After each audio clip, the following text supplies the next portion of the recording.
Good evening दोस्तों। हिंदी साहित्य के आदिकाल में आज का हमारा जो टॉपिक है सिद्ध साहित्य एवं नाथ साहित्य है। यहाँ पर हमने 25 महत्वपूर्ण प्रश्नों को लिया है, जिसमें हमारा पूरा सिद्ध साहित्य और नाथ साहित्य कवर होने वाला है। इसके पहले हमारी क्लासेस थी जो हिंदी साहित्य इतिहास पर डिपेंड थी। आज की क्लास हमारी सिद्ध साहित्य एवं नाथ साहित्य पर आधारित है। तो चलिए धमाकेदार सेशन की शुरुआत करते हैं। सभी महत्वपूर्ण हैं। आज के प्रश्न जो भी हमारे हैं सभी महत्वपूर्ण हैं।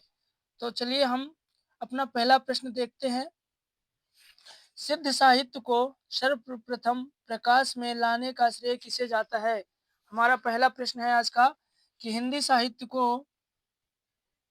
साहित्य है ना, जो उसमें जो हमारा सिद्ध साहित्य है उसे प्रकाश में लाने का श्रेय किसे जाता है? ऑप्शन नंबर 1 है Rahul Sankrityayan. Option number 2 doctor Prabodh Chandra Bagchi.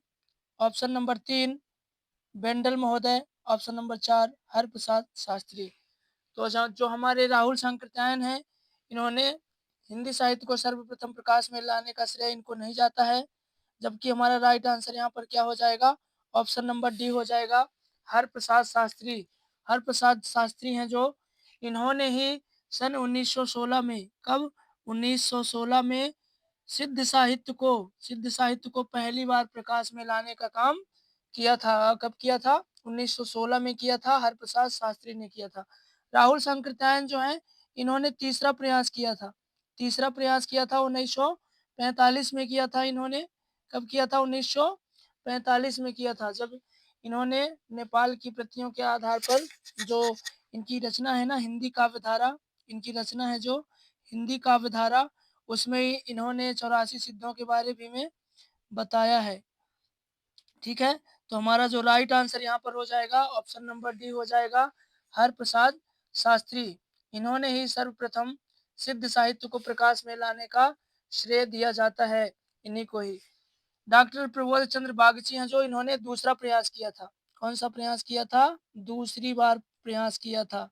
ठीक है ना, पहली बार प्रयास किया था इन्होंने, हरप्रसाद शास्त्री ने। दूसरी बार डॉक्टर प्रबोध चंद्र बागची थे और तीसरी बार राहुल सांकृत्यायन थे जो 1945 में इन्होंने किया था हिंदी काव्यधारा अपनी पुस्तक में। ठीक, तो चलिए दूसरा प्रश्न है हमारा आज का। राहुल सांकृत्यायन ने 84 सिद्धों का उल्लेख कौन सी पुस्तक में किया? बहुत ही महत्वपूर्ण प्रश्न है। अभी ये प्रश्न आ चुका है कि जो 84 सिद्धों का उल्लेख है ना, वो राहुल सांकृत्यायन ने कौन सी पुस्तक में किया था? तो अभी अभी हमने देखा था कि उस पुस्तक का नाम था क्या? हिंदी काव्यधारा। क्या नाम था? हिंदी काव्यधारा में इन्होंने 84 सिद्धों के बारे में कहा था। कितने सिद्धों के बारे में? 84 सिद्धों के बारे में कहा था। और इसमें 4 योगिनियां भी थी। 4 योगिनियां भी थी, मणिभद्रा, मेखलपा, कनकलता, है ना, मणिभद्रा, कनकलपा,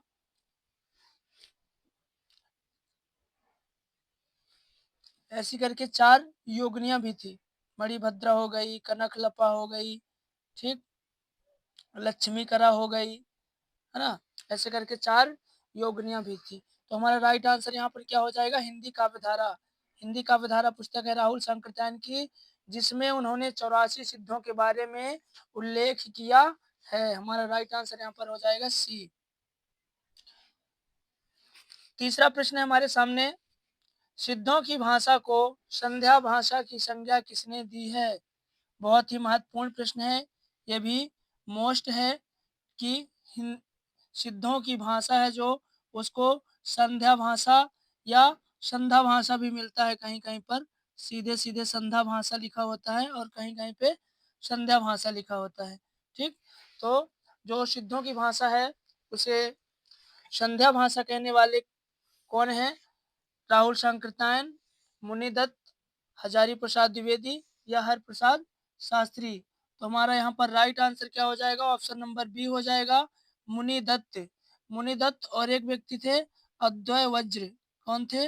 अद्वय वज्र। अद्वय अद्वय वज्र भी थे और मुनिदत्त थे, जिन्होंने सिद्धों की भाषा को क्या कहा है?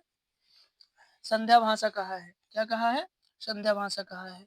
ठीक, हजारी प्रसाद द्विवेदी सिद्धों की भाषा को लेकर के कोई टिप्पणी नहीं की, ठीक है ना। हरप्रसाद शास्त्री तो हमने देखा ही है कि इन्होंने क्या किया था, है ना। सर्वप्रथम प्रकाश में लाने का श्रेय जाता है इनको, हरप्रसाद शास्त्री को 1916 में, अभी अभी हमने देखा है, ठीक। चलो अगला प्रश्न, अगला प्रश्न है हमारा, गोरखनाथ की सर्वाधिक प्रमाणिक रचना है।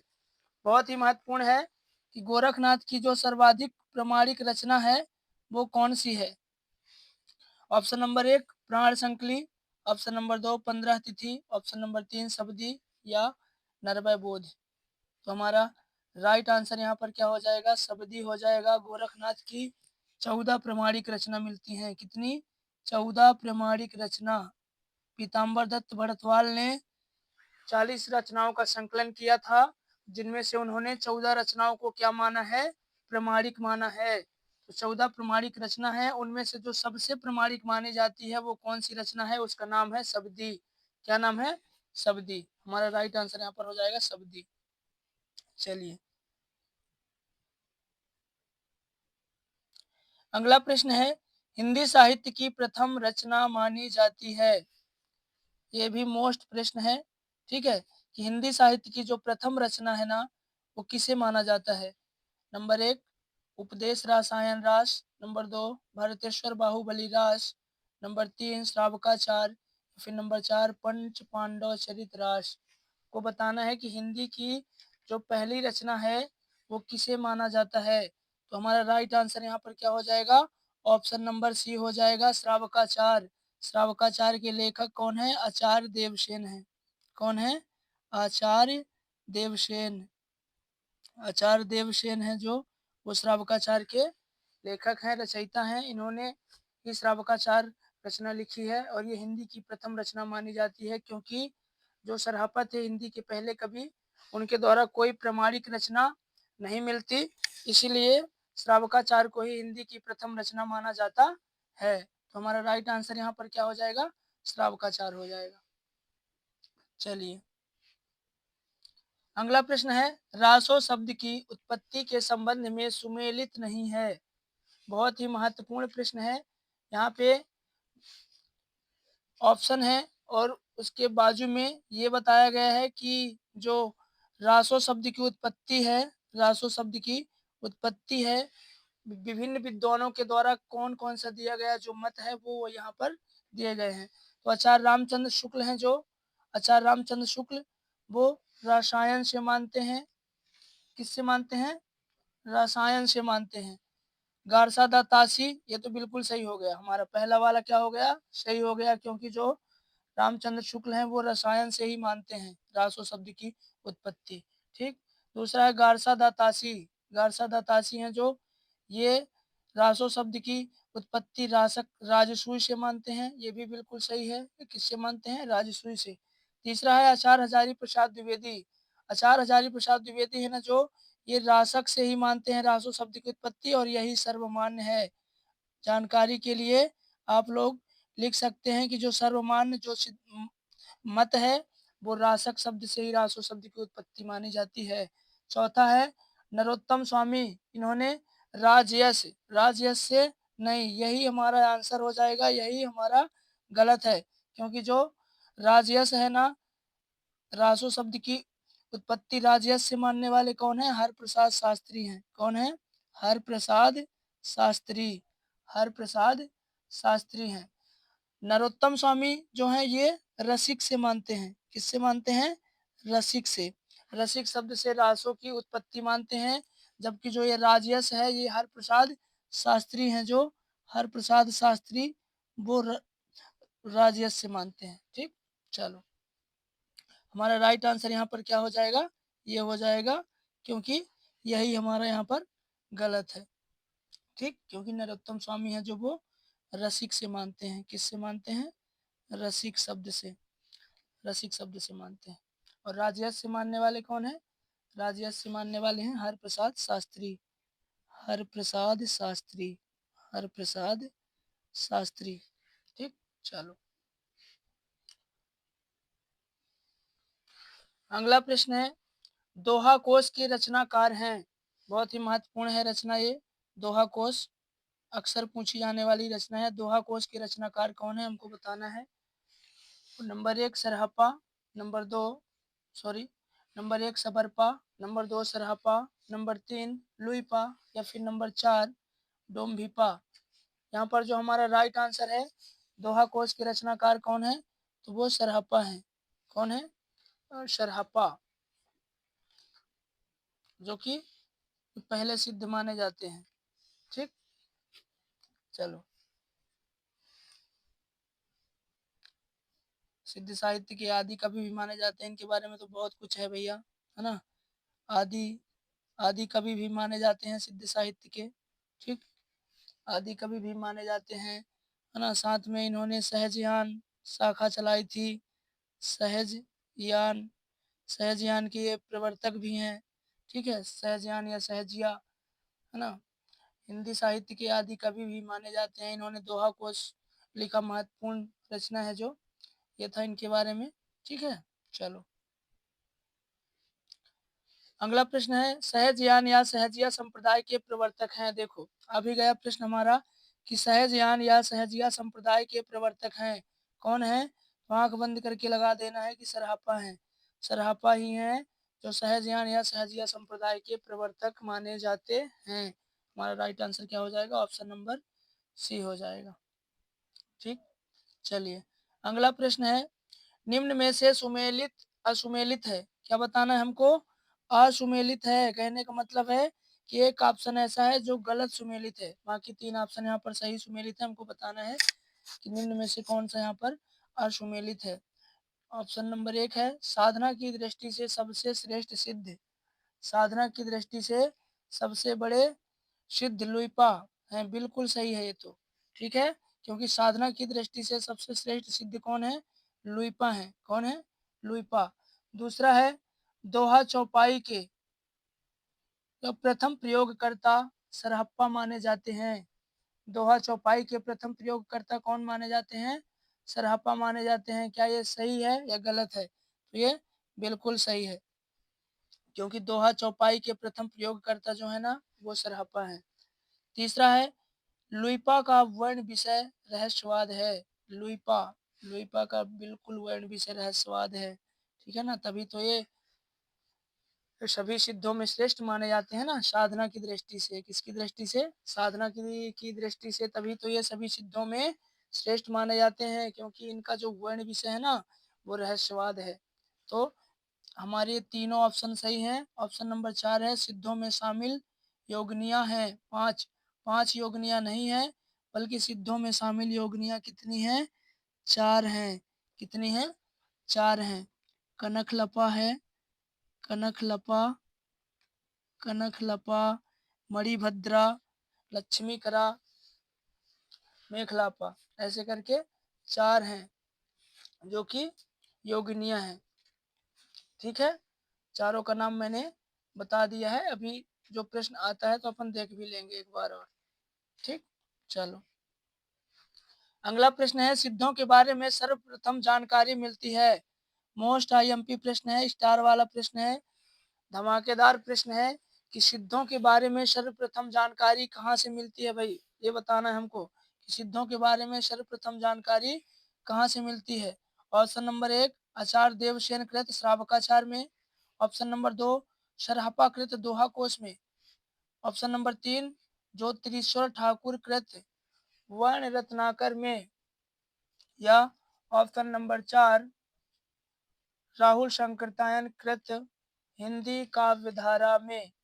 ठीक, हमको बताना है कि सिद्धों के बारे में सर्वप्रथम जानकारी कहाँ मिलती है। तो हमारा राइट आंसर यहाँ पर क्या हो जाएगा, ऑप्शन नंबर सी हो जाएगा।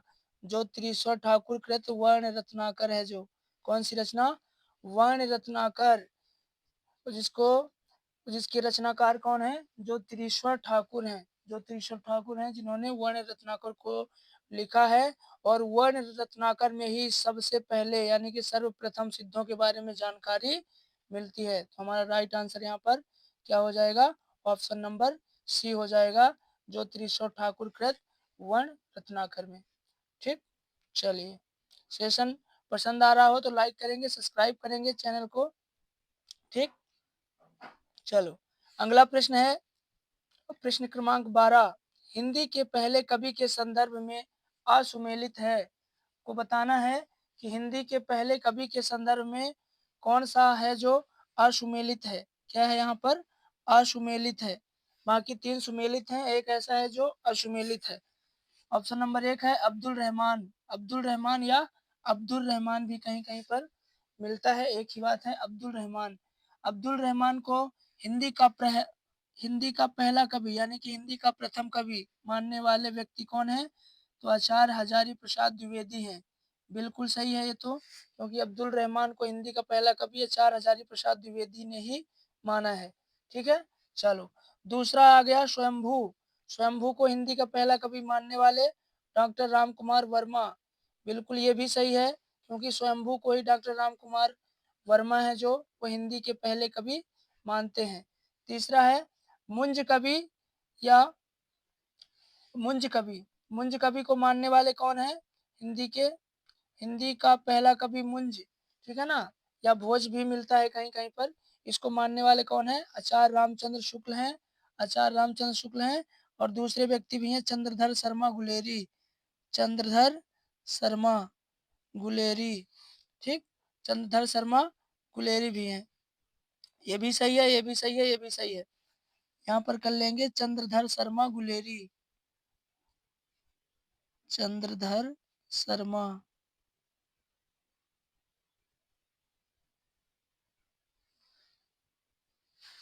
ठीक? दूसरे व्यक्ति हैं जो मुंज कवि को पहला कवि मानते हैं। चौथा ऑप्शन है शालिभद्र सूरी। शालिभद्र सूरी को पहला कवि मानने वाले क्या राहुल शंकरत्यायन हैं? बिल्कुल नहीं है। शालिभद्र सूरी को हिंदी का पहला कवि मानने वाले कौन है? तो वो है डॉक्टर गणपति चंद्र गुप्त। कौन है?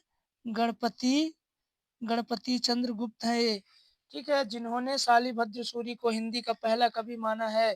जबकि राहुल शंकरत्यायन हिंदी का पहला कवि किसको मानते हैं?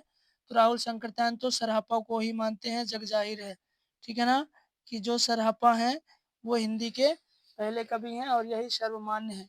राहुल शंकरत्यायन किसको मानते हैं भाई? राहुल राहुल शंकरत्यायन किसको मानते हैं? सरहपा को मानते हैं। किसको मानते हैं? सरहपा को। और यही क्या है? सर्वमान्य है। सरहपा हिंदी के पहले कवि। अब्दुल रहमान को आचार्य हजारी प्रसाद द्विवेदी, स्वयंभू को डॉक्टर राम कुमार वर्मा, मुंज कवि को आचार्य रामचंद्र शुक्ल और चंद्रधर शर्मा गुलेरी और शालिभद्र सूरी को राहुल शंकरत्यायन नहीं मानते, बल्कि कौन मानते हैं? गणपति चंद्र गुप्त मानते हैं। तो हमारा राइट आंसर यहाँ पर क्या हो जाएगा? ऑप्शन नंबर डी हो जाएगा, जो क्या है? असुमेलित है। ठीक, चलो अगला प्रश्न। शंकराचार्य के बाद इतना प्रभावशाली और इतना महिमान्वित महापुरुष भारतवर्ष में दूसरा नहीं हुआ।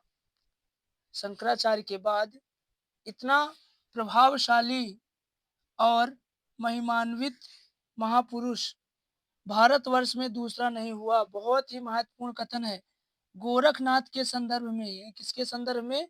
गोरखनाथ के संदर्भ में, जो नाथ संप्रदाय का प्रवर्तक भी माने जाते हैं गोरखनाथ जी, ठीक है? तो गोरखनाथ के संदर्भ में यह कथन है जो वो किसका है? ऑप्शन नंबर 1 आचार्य शुक्ल का, ऑप्शन नंबर 2 राहुल शंकरत्यायन का, ऑप्शन नंबर 3 राम कुमार वर्मा का, या फिर ऑप्शन नंबर 4 आचार्य हजारी प्रसाद द्विवेदी का। हमारा राइट आंसर यहाँ पर क्या हो जाएगा? आचार्य हजारी प्रसाद द्विवेदी। आचार्य हजारी प्रसाद द्विवेदी ने ही कहा है गोरखनाथ के बारे में कि शंकराचार्य के बाद इतना प्रभावशाली और इतना महिमान्वित महापुरुष भारतवर्ष में दूसरा नहीं हुआ। ये प्रसिद्ध कथन है जो वो आचार्य हजारी प्रसाद द्विवेदी जी का है। हमारा राइट आंसर हो जाएगा डी। ठीक, चलिए अगला प्रश्न है हिंदी साहित्य में शिव भक्ति या शिव भक्त भी कहते हैं, शिव भक्त कहो या भक्त कहो या भक्ति कहो, एक ही बात है, ठीक है। हिंदी साहित्य में शिव भक्त परंपरा की शुरुआत किसने की थी? शिव भक्ति परंपरा की शुरुआत किसने की थी हिंदी साहित्य में? ठीक है, ऑप्शन नंबर 1 है इसमें महेंद्र नाथ, ऑप्शन नंबर 2 है गोरखनाथ, ऑप्शन नंबर 3 है चरपटनाथ, या ऑप्शन नंबर 4 है बालनाथ। ठीक, हमारा राइट आंसर यहाँ पर क्या हो जाएगा, ऑप्शन नंबर बी हो जाएगा। ऑप्शन नंबर बी हमारा राइट आंसर हो जाएगा। हिंदी साहित्य में शिव भक्ति परंपरा की जो शुरुआत है ना, वो गोरखनाथ ने ही की थी। कौन ने किया था, गोरखनाथ ने किया था। ठीक है, ये वही गोरखनाथ है ना जिनको मिश्र बंधु क्या क्या मानते हैं, हिंदी का पहला कवि मानते हैं, है ना, गोरखनाथ को। ठीक है, और यही गोरखनाथ है जिन्होंने क्या है, नाथ पंथ या नाथ संप्रदाय के प्रवर्तक हैं। ठीक है ना, नाथ संप्रदाय के प्रवर्तक, नाथ संप्रदाय के प्रवर्तक माने जाते हैं। ये क्या माने जाते हैं, प्रवर्तक। ठीक, चलो अगला प्रश्न है, नाथ साहित्य के विषय में असत्य कथन चुनिए। नाथ साहित्य के विषय में हमको असत्य कथन चुनना है। ऑप्शन नंबर 1 है, नाथ ईश्वरवादी थे। नाथ कैसे थे, ईश्वरवादी थे। बिल्कुल सही है ये। नाथ क्या थे, ईश्वरवादी थे ना।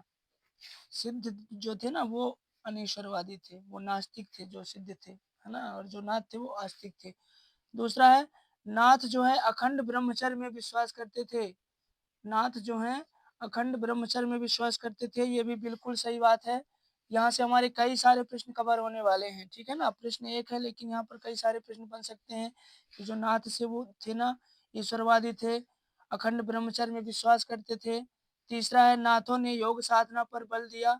नाथों ने योग साधना पर बिल्कुल बल दिया है। ठीक है, ऑप्शन नंबर 4 है, गृहस्थों के प्रति आदर भाव। यही गलत बात है। ठीक है ना, क्योंकि जो नाथ थे ना, वो गृहस्थों के प्रति आदर नहीं बल्कि अनादर भाव था। कैसा भाव, अनादर। गृहस्थों को आदर की दृष्टि से नहीं देखते थे। कौन, नाथ। ठीक है ना, नाथ जो हैं वो गृहस्थों के प्रति अनादर का भाव रखते थे, आदर का नहीं रखते थे। तो हमारा राइट आंसर यहाँ पर क्या हो जाएगा, ऑप्शन नंबर डी हो जाएगा। ठीक, चलो अगला प्रश्न है, प्रश्न क्रमांक 16। नाथ संप्रदाय में हठ योग का आशय है। बहुत ही सरल सा प्रश्न है और महत्वपूर्ण भी है, एग्जाम में आता रहता है।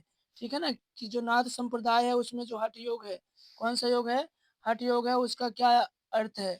ऑप्शन नंबर 1, ग्रह और नक्षत्र या फिर सूर्य एवं चंद्र। ऑप्शन नंबर 3, योगिनी एवं योगनिया या कमल एवं कुलिस। तो यहाँ पर जो हमारा राइट आंसर क्या है, वो सूर्य एवं चंद्र है। नाथ संप्रदाय में जो हठ योग का जो अर्थ होता है दोस्तों, वो क्या होता है, सूर्य एवं चंद्र होता है।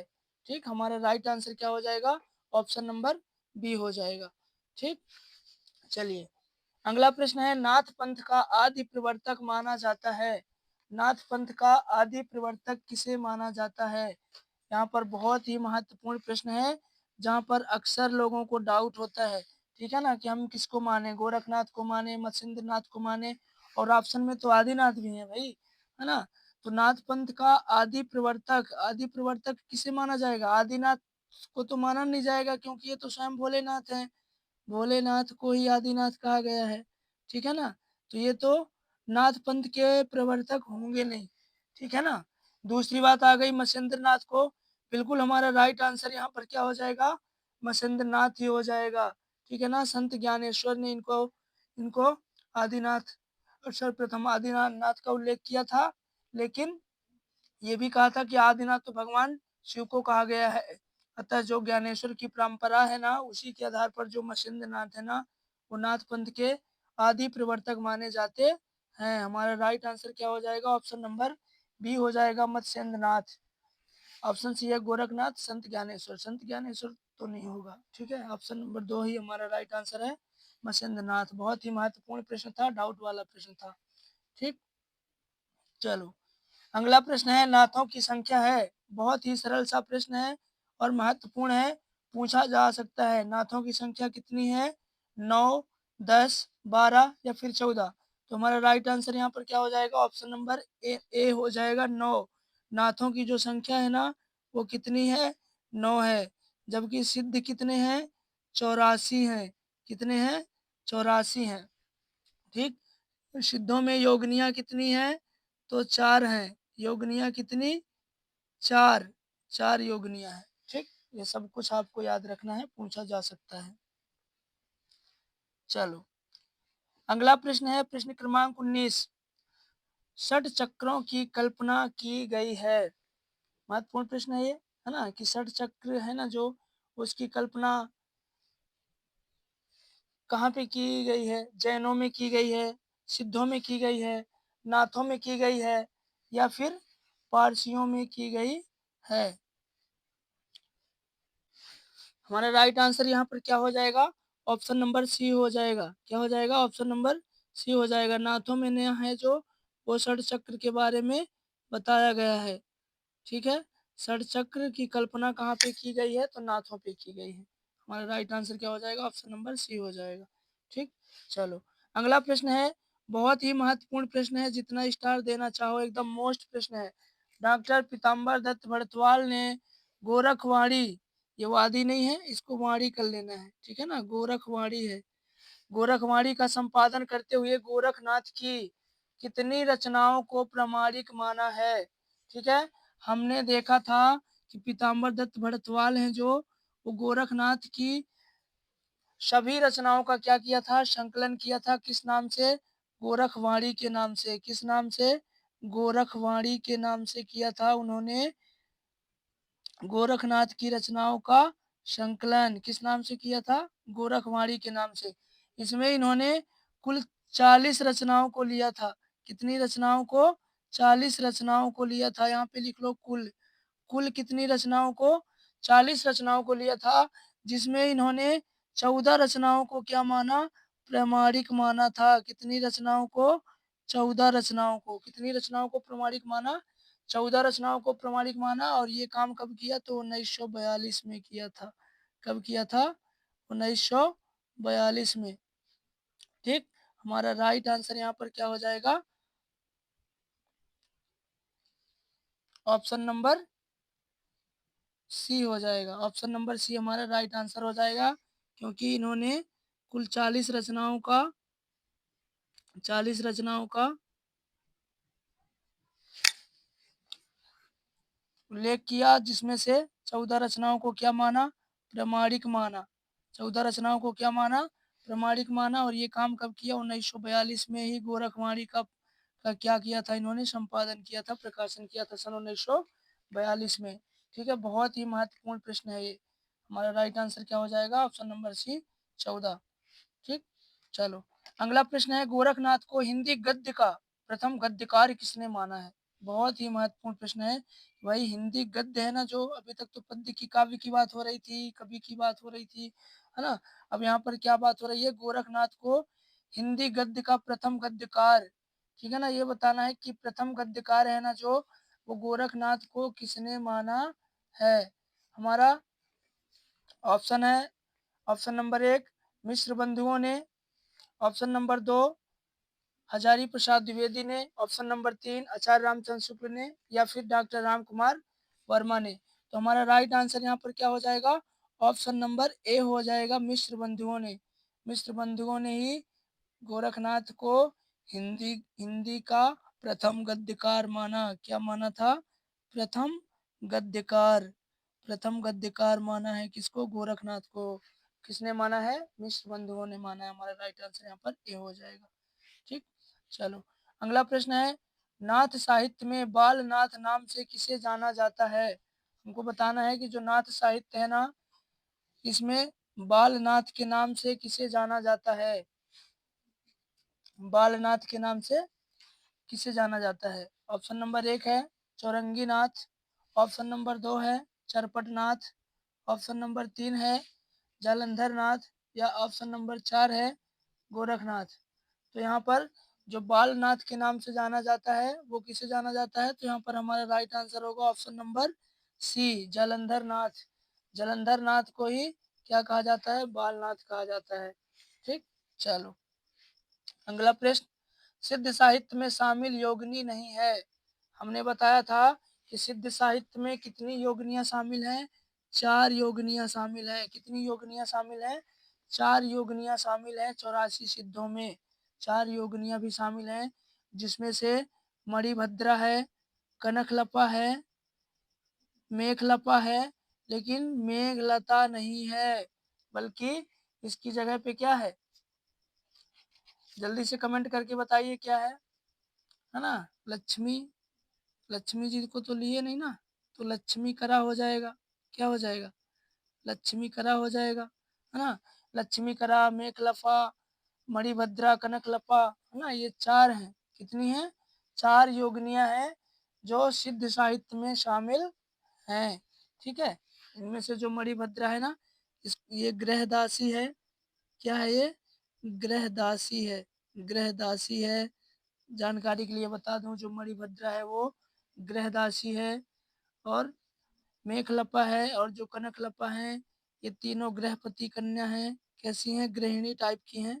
ठीक है ना, गृहिणी है या गृहपति कन्या है, कुछ भी, है ना।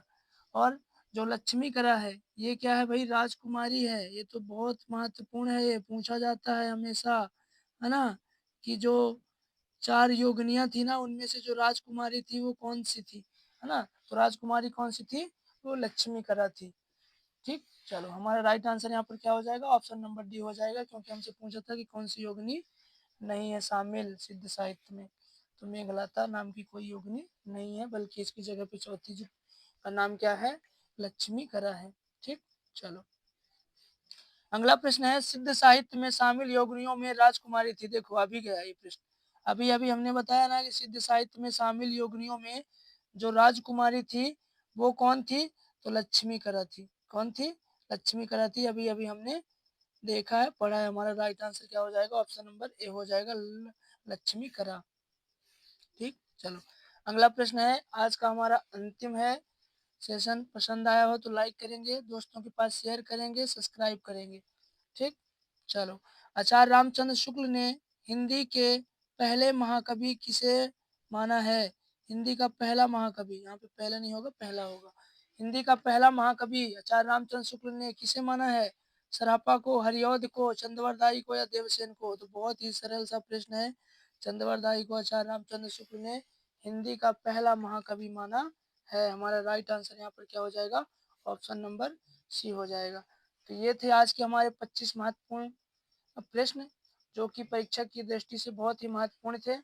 उम्मीद करता हूँ कि आपको क्लास पसंद आई होगी। इसी तरह की क्लास पाने के लिए हमारे चैनल को सब्सक्राइब करें और दोस्तों के पास शेयर करें। धन्यवाद।